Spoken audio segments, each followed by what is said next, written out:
Feudo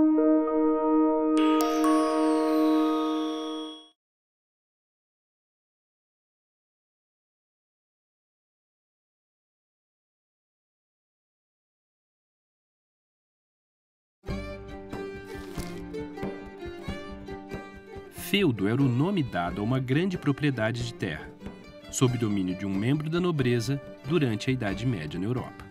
O proprietário de um feudo chamado senhor feudal adquiria a terra por herança familiar ou por doação de outro senhor feudal. O que doava uma parte da sua propriedade para outro nobre era chamado suzerano.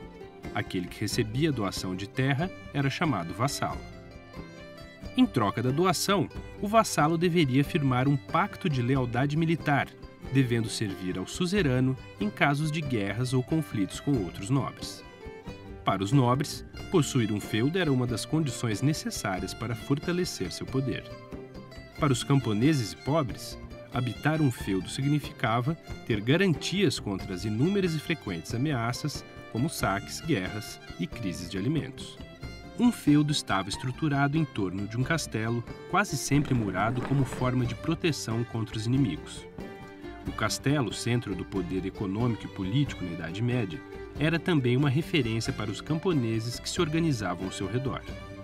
Imponentes e bem estruturados, muitos desses castelos ainda existem hoje em dia e se tornaram atrações turísticas na Europa. Fora do castelo, mas dentro do feudo, ficava a aldeia dos camponeses que viviam na propriedade e tinham fortes vínculos com o senhor feudal. Em outras palavras, eles tinham diversas obrigações e eram, com frequência, pressionados pelas armas a cumpri-las. No caso de uma invasão ou confronto militar, o castelo se tornava o refúgio de todos, servos e camponeses, assim como dos rebanhos. A vida cotidiana era profundamente marcada pelo tempo da natureza e pelo tempo religioso. A natureza ordenava a organização da agricultura e da pecuária, épocas para o plantio, para a colheita, para estocar alimentos, para cortar a lenha e realizar a manutenção das habitações. Essas imagens ilustram o livro escrito no século XV, intitulado As Mui Ricas Horas do Duque de Berry. Cada uma delas representa um mês do ano. Observe que as atividades agrícolas se transformam na medida em que os meses passam. Tanto no castelo quanto na aldeia havia a presença fundamental de um religioso que cumpria o papel de orientar espiritualmente a todos. No entanto, a rígida hierarquia social que separava camponeses e senhores também dividia os representantes da Igreja Católica. Havia sacerdotes para os cultos realizados no castelo, muitas vezes alguém com relações de parentesco com o senhor feudal, e os padres para cuidar das almas camponesas. A atividade militar e as tradições guerreiras eram fundamentais na sociedade feudal. O título de nobreza e as relações de suzerania e vassalagem eram um acordo de fidelidade no caso de confronto com outros senhores feudais. Por isso, um nobre deveria conhecer técnicas de combate e possuir armas de ferro, cavalos e fazer um treinamento constante para enfrentar os inimigos. Tudo isso era realizado ao redor do castelo feudal. A propriedade era dividida em 3 grandes áreas. As terras onde a produção agrícola era a propriedade do senhor, o chamado manso senhorial, as terras onde os servos garantiam sua sobrevivência, o manso servil, e as terras comunais das florestas e campos. Por obrigação, os servos trabalhavam no manso senhorial em troca de proteção e do direito de habitarem as terras do feudo. Não havia salários, nem outra modalidade de pagamento em espécie pelo trabalho servil. Trabalhar era, para os servos, uma obrigação religiosa segundo ensinava a Igreja Católica.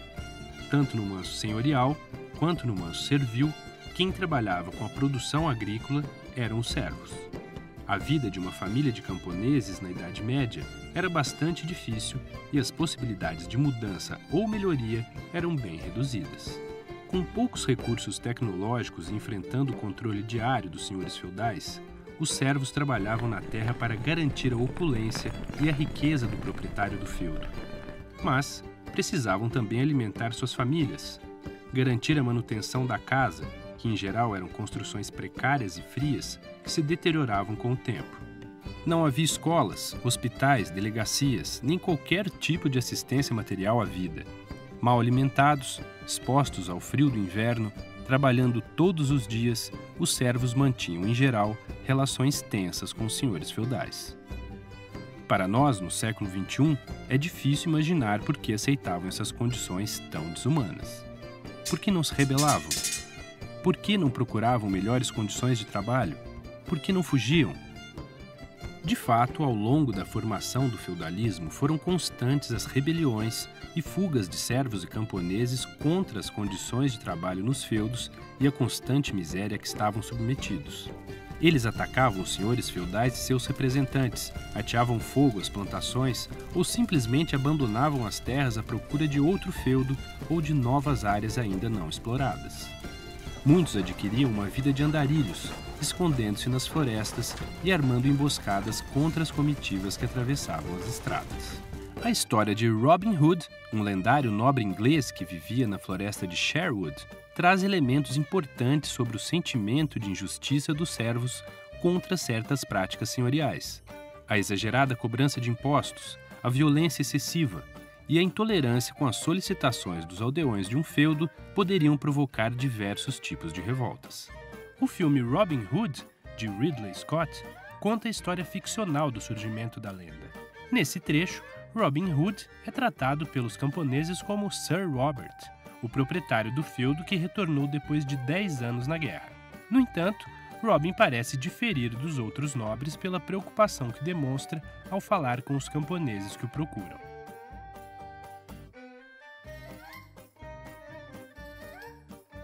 Apesar das rebeliões e revoltas camponesas, a condição de trabalho servil marcou a organização da sociedade europeia durante séculos.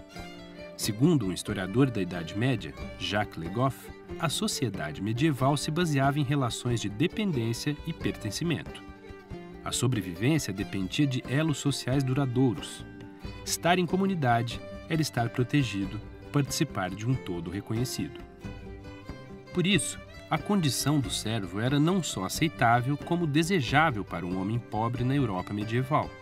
Se ele não tivesse a proteção de um feudo, não estaria vinculado à terra, nem teria garantias para os seus descendentes. Aliás, um documento escrito no século VIII nos dá uma ideia das necessidades materiais de um servo. Neste documento, uma espécie de declaração jurídica, um homem jura fidelidade ao trabalho e à terra de um senhor feudal, solicitando a ele o mundo murdus, nome dado à proteção do senhor. Ao magnífico senhor, eu, sendo bem sabido por todos, com pouco tenho para me alimentar e vestir, apelei por esta razão para a vossa piedade, tendo vós decidido permitir-me que eu me entregue e encomende ao vosso mundo burdos. O que fiz nas seguintes condições: deveis ajudar-me a sustentar-me tanto em víveres como em vestuário, enquanto vos puder servir e merecer. E eu, enquanto for vivo, deverei prestar-vos serviço e obediência como um homem livre, sem que me seja permitido em toda a minha vida subtrair-me ao vosso poder e mundo burdos.